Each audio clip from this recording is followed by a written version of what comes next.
Train से जीजा जी बाहर निकलते हैं और जीजा जी के बाद साली निकलती है और साली निकलते ही दीवार पर अपना सर मार लेती है। सर से खून निकलता है और साली अपने जीजा जी को धमकी भरे अंदाज में कहती है, जल्दी मेरी मांग भर दीजिए वरना हम अपना माथा और फोड़ते रहेंगे।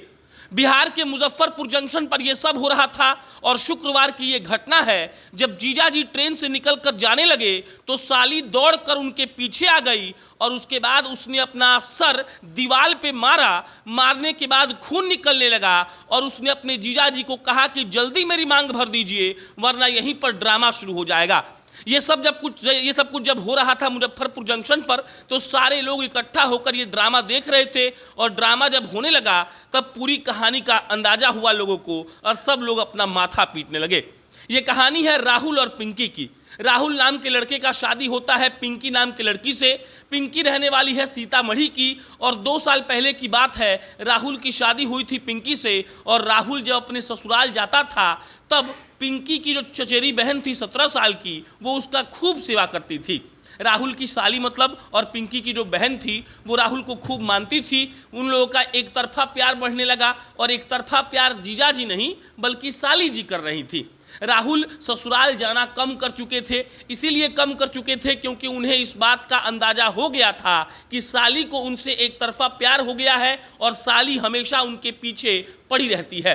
राहुल ससुराल जाना कम तो कर देते हैं लेकिन साली का प्यार उफान मार रहा था और वो इस बात को मानने को तैयार नहीं थी कि उसके जीजा जी की शादी उसी के बहन से हुआ है, इसीलिए उसके जीजा जी की दूसरी शादी नहीं हो सकती है।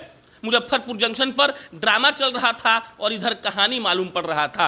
मुजफ्फरपुर जंक्शन पर साली इस बात पर अड़ गई थी कि हमको शादी करिए और अगर नहीं करिएगा तो आपको नहीं छोड़ेंगे। नौबत पुलिस बुलाने तक की आ गई। पुलिस के आने से पहले परिवार वाले आ गए और जब परिवार वाले आए तब उन दोनों को समझा बुझाकर वहां से लेकर गए।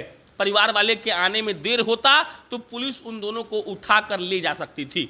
उसके बाद पूरी कहानी जब मालूम पड़ी तो मालूम पड़ा कि वो साली एकदम से अपने जीजा जी से शादी करना चाहती थी। वो इस बात को बर्दाश्त नहीं कर पा रही थी कि भले उसी के बहन से राहुल जी की शादी हुई है, वो साली एकदम से प्यार में आ गई थी और जो जीजा जी थे जिनका नाम राहुल था उनकी शादी पिंकी से हो चुकी थी और वो उस लड़की से बचना चाहते थे लेकिन लड़की थी कि छोड़ने का नाम ही नहीं ले रही थी।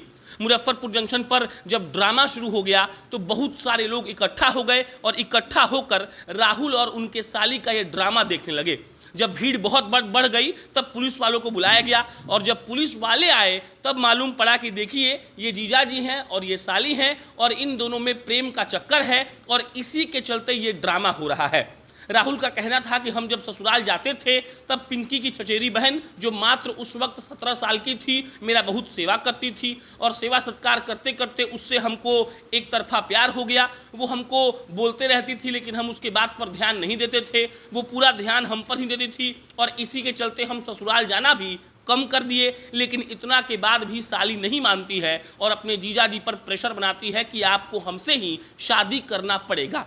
राहुल ट्रेन से उतरकर भागना चाह रहे थे लेकिन जो साली थी वो बकसने को तैयार नहीं थी। उसने दीवार पर मारकर पहले अपना सर फोड़ा और मांग दिखाते हुए बोली कि जल्दी मेरी मांग भर दो नहीं तो ड्रामा करते रहेंगे। उसके बाद राहुल ने जो लड़की थी जो साली थी उनके परिजनों को फ़ोन किया। घर वाले आए और दोनों को समझा बुझा कर ले गए और मामला पुलिस तक जाते जाते बच गया। परिवार वाले ही बीच में आकर सल्टा ले गए। बाद बाकी अजीबोगरीब मामले होते रहते हैं और ये उन्हीं एक अजीबोगरीब मामलों में से एक है जहां साली अपना माथा फोड़ रही थी जीजा जी को ये कहते हुए कि हमसे शादी करना ही पड़ेगा आपको। आपकी क्या प्रतिक्रिया है कमेंट बॉक्स में लिख के बताइए। मेरा नाम प्रशांत राय है, आप जनता जंक्शन देख रहे थे। बहुत बहुत धन्यवाद।